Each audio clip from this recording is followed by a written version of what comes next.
This may be a partial transition to our second speaker from instead of one larger issue to, well, I'll let him introduce his own speech. It will be a slightly unconventional introduction in that the full biography is available on our website. He is an academic as the Director of African Studies and the African Diaspora at Loyola University in Chicago. He is a global citizen as the president of the Hotel Rwanda Rusesabagina, did I say it correctly, Foundation, where he works on government abuses of human rights, democracies, and other issues in Rwanda, Democratic Republic of the Congo, and the surrounding region, as well as providing testimony in federal cases, as well as asylum, and working to free Paul Rusesabagina from his imprisonment in Rwanda. The unconventional part is that I've known our speaker for more than 20 years. I met him at a UNA USA Best Practices Summit where he was representing American Model United Nations, of which he is the president and founder, and I, a former Secretary General of this conference. From that point, I can share the fact that he likes to stay up late discussing the nuances of the rules of procedure. That isn't that unique amongst this audience. I will admit to the Secretariat members sitting behind me that in my work as executive director, I have tried to emulate here the sense of family that he created at that conference. I know that he gets a particular sparkle in his eye when he talks about his wife, Carrie, and their kids, David and Eliza, who is here tonight. I can't believe is graduating college. And as long as I'm being unconventional, let me turn this into a bit of a welcome as well. And let me state that I hope all of you, through the course of your studies, through your meaningful volunteer work, hopefully like NMUN, or through your careers, have the opportunity to find people and work that inspires you, the people that you continue to interconnect with, and may you have the good fortune at some point, either privately or publicly, as I do now, the opportunity to let them know that you admire them. Please welcome our keynote speaker, Brian Dunless.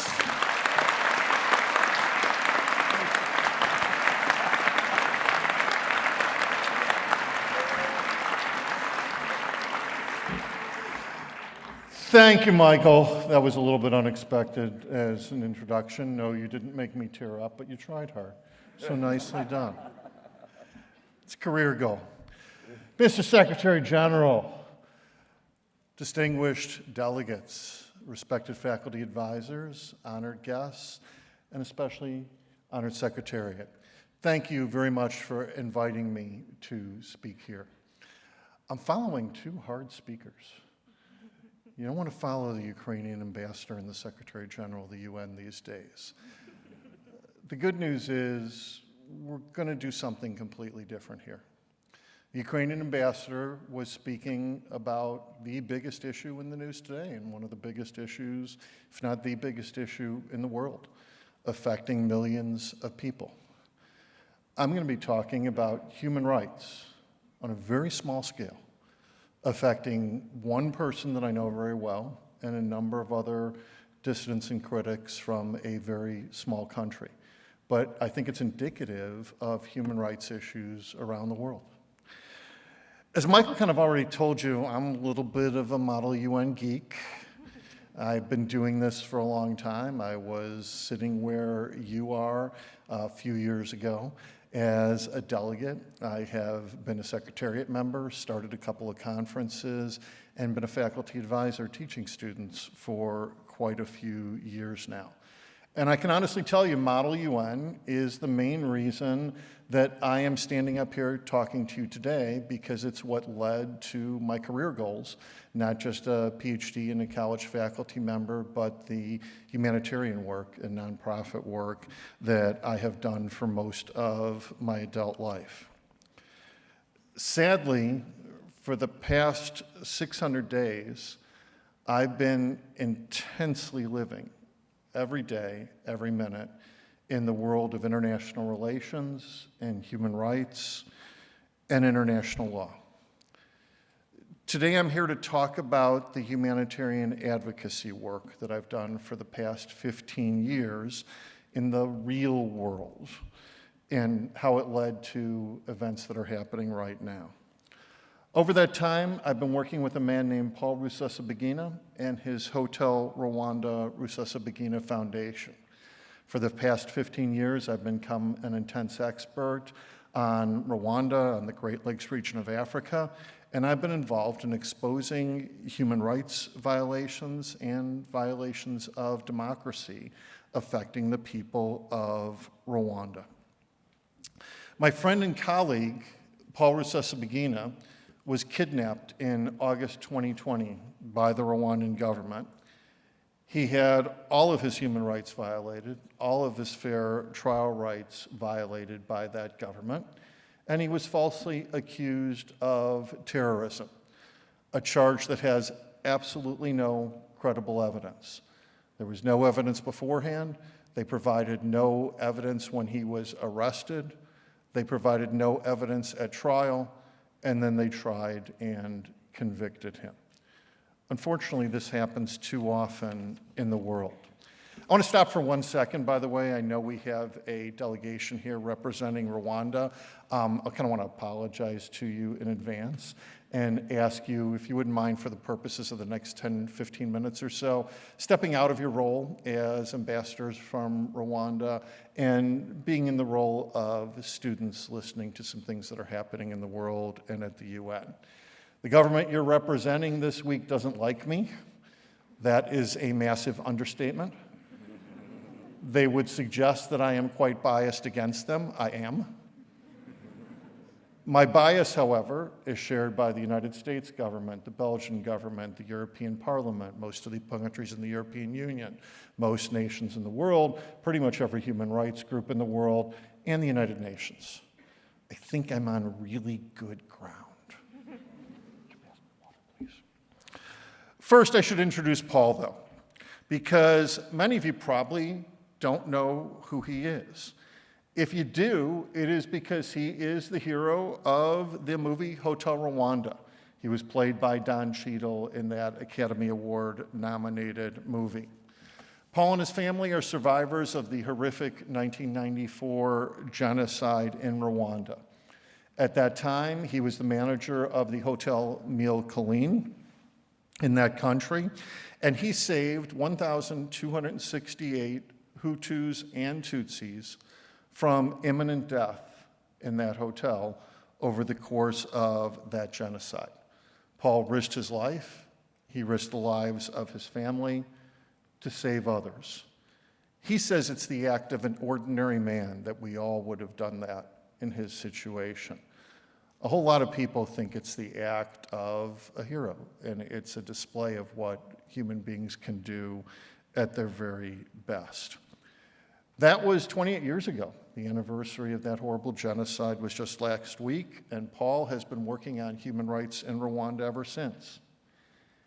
He was engaged in humanitarian work in Rwanda and the region. Rwanda is a small African country, one of the poorest in the world.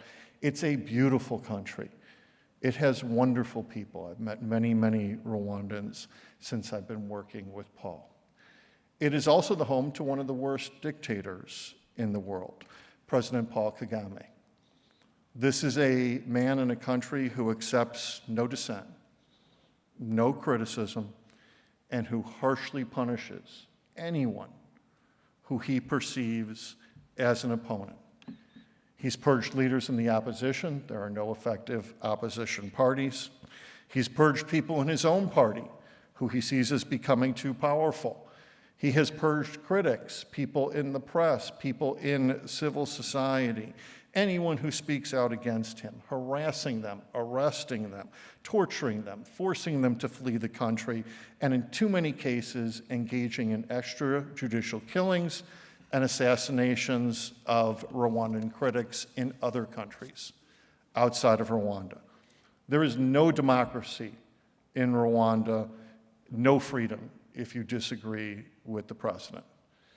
Paul Rusesabagina, from his homes in Belgium and the United States, where he had to go into exile in 1996, was a constant critic of the human rights violations and democratic violations in Rwanda.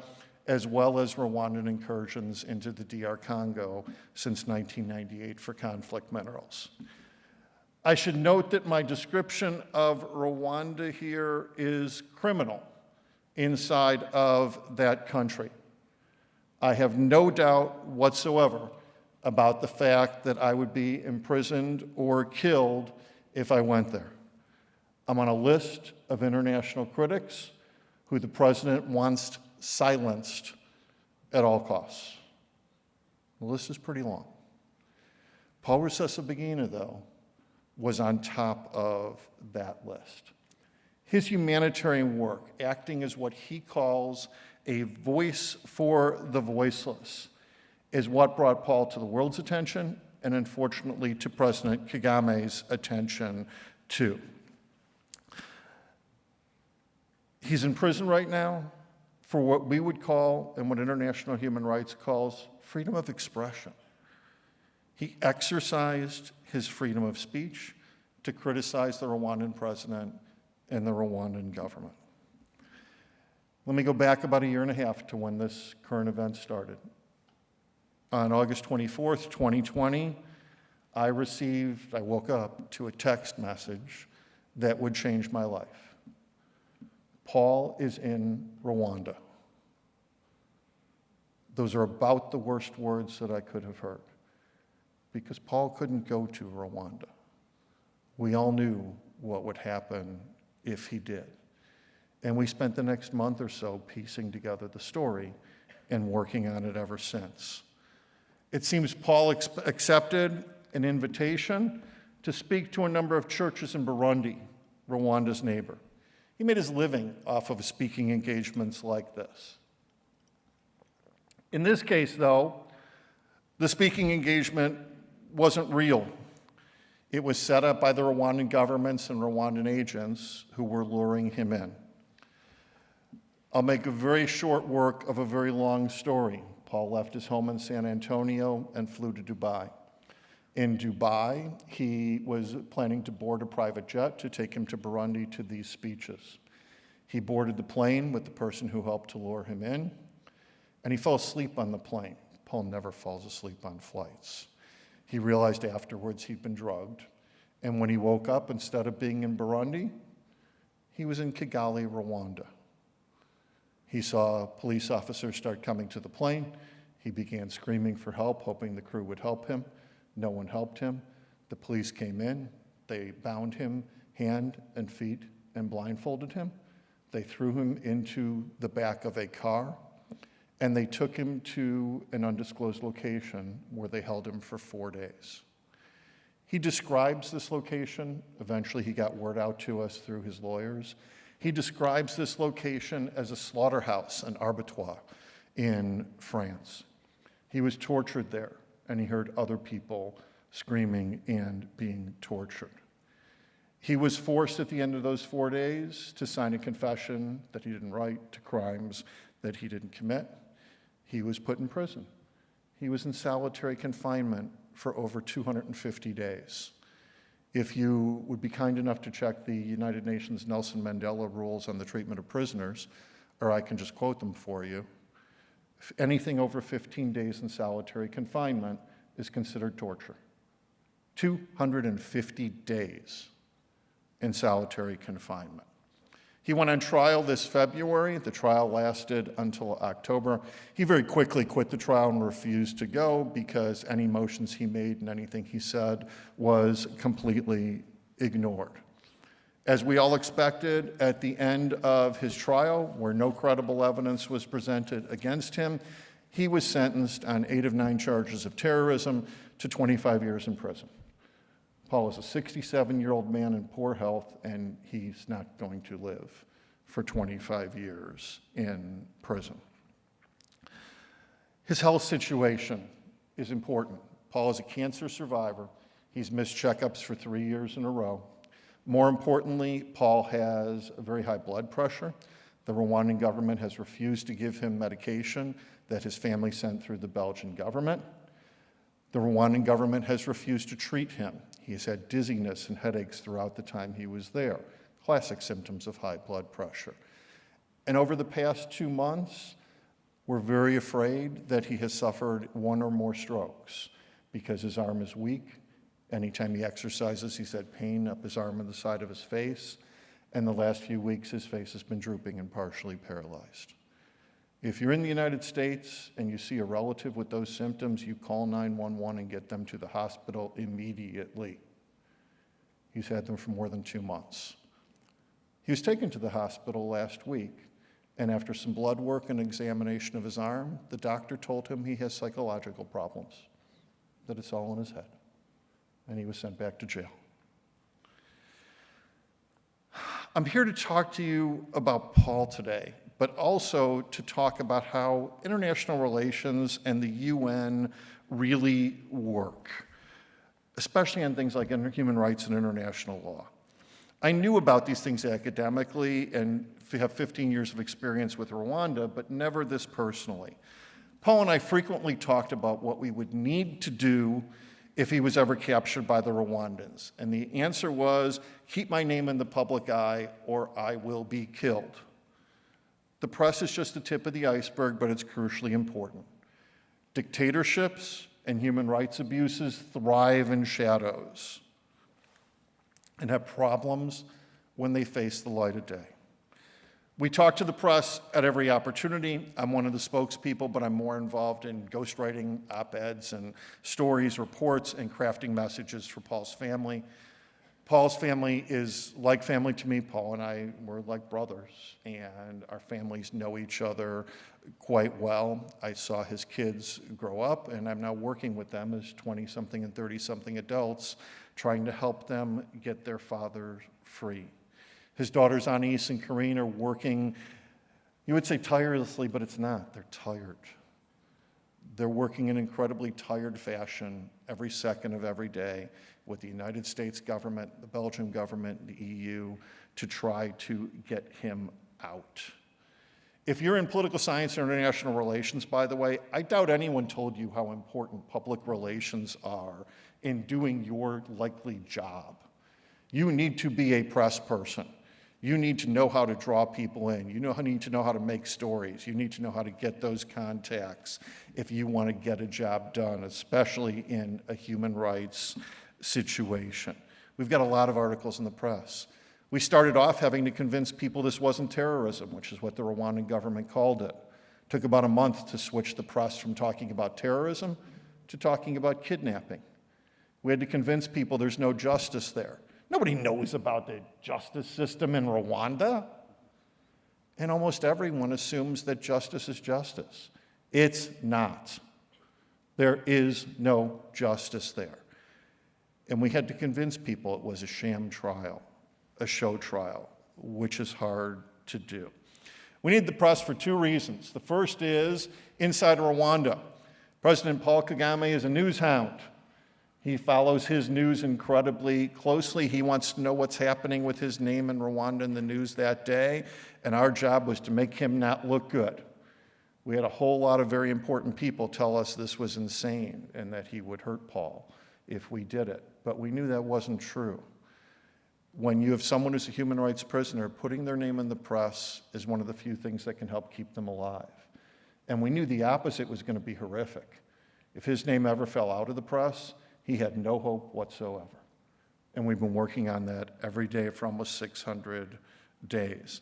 In addition, we had to push the story in the US and in Belgium and in Europe and in the UN and in places that could put pressure on to help Paul. Paul is a Belgian citizen and a US permanent resident.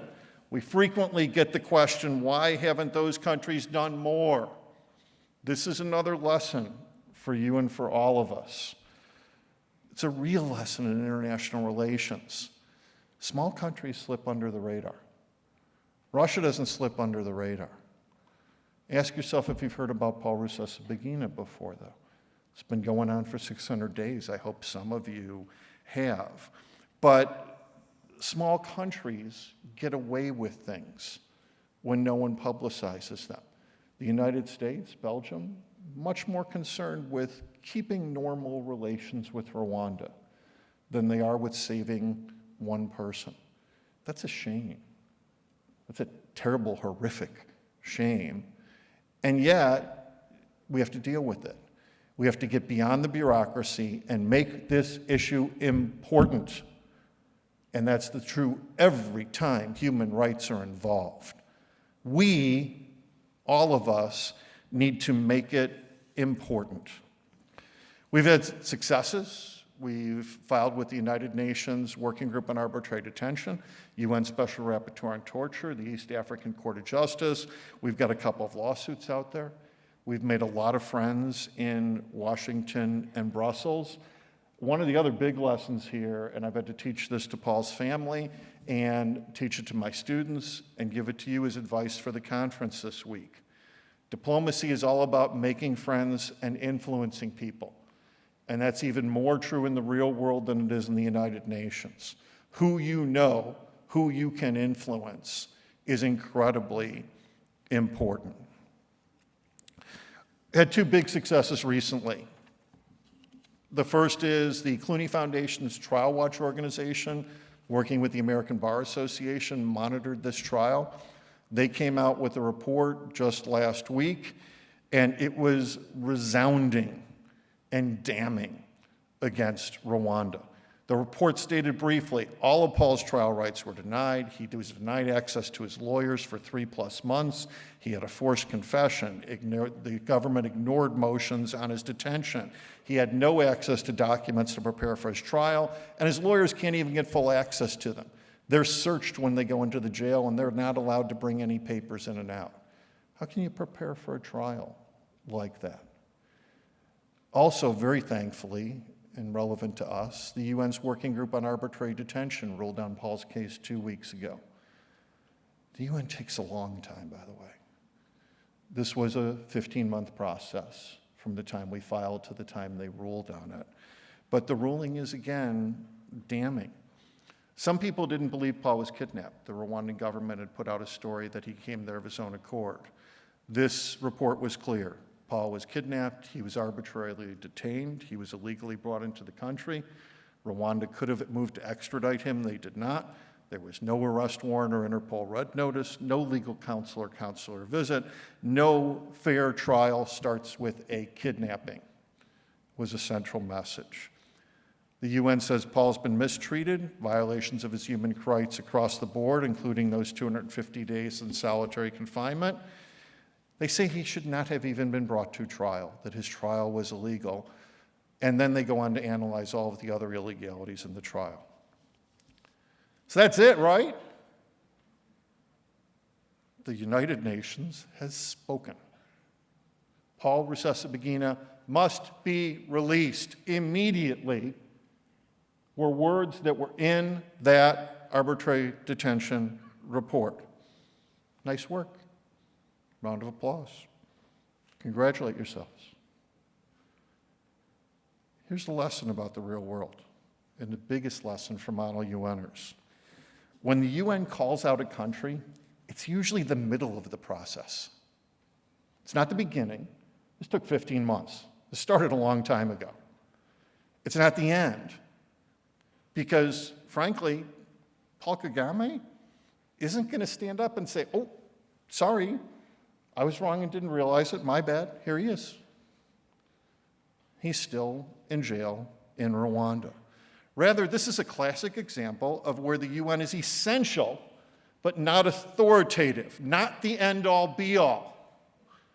The UN's report in this case is incredibly important, practical, and moral document. It's not likely to move Rwanda, but it might move others. It may give people in other governments, it may give other powerful people an excuse to help Paul.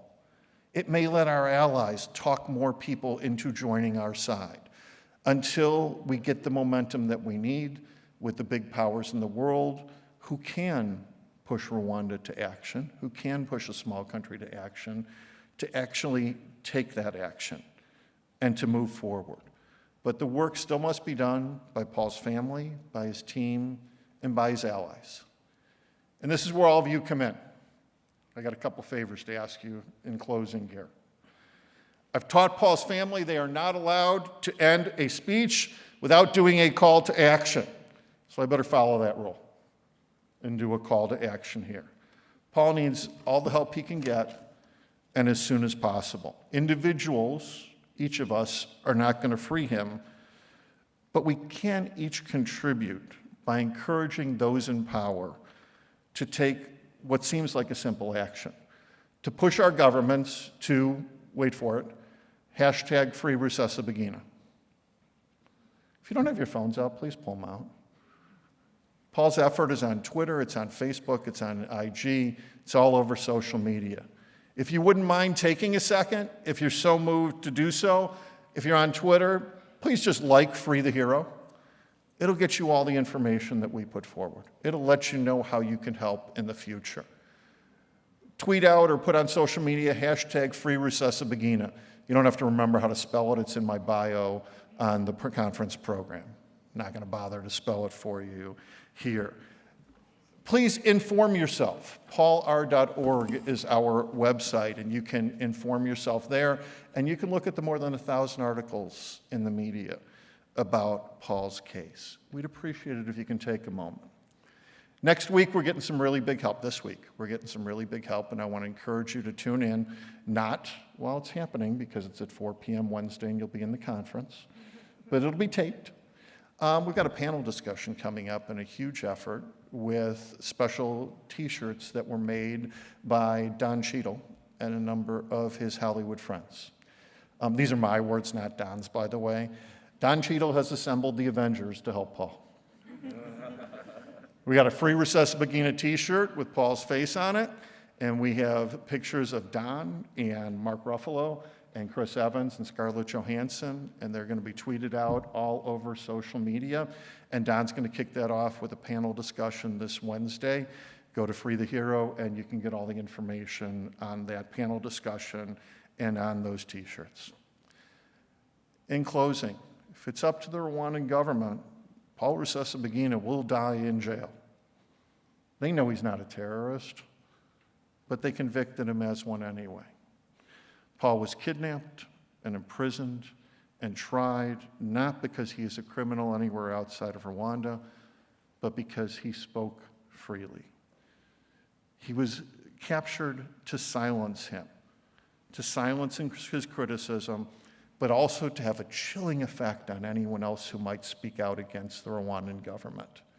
We got Rusesabagina, we can get you too. Paul taught me the need to be a voice for the voiceless, and now he is the one who needs us to be a voice. I hope you can each make time in your lives to not just learn, but to act in foreign relations. Help the people of Ukraine, and hopefully also spend some time to learn about and help Paul Rusesabagina and the people of Rwanda.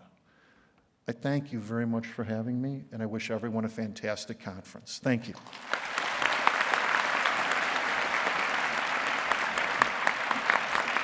Thank you.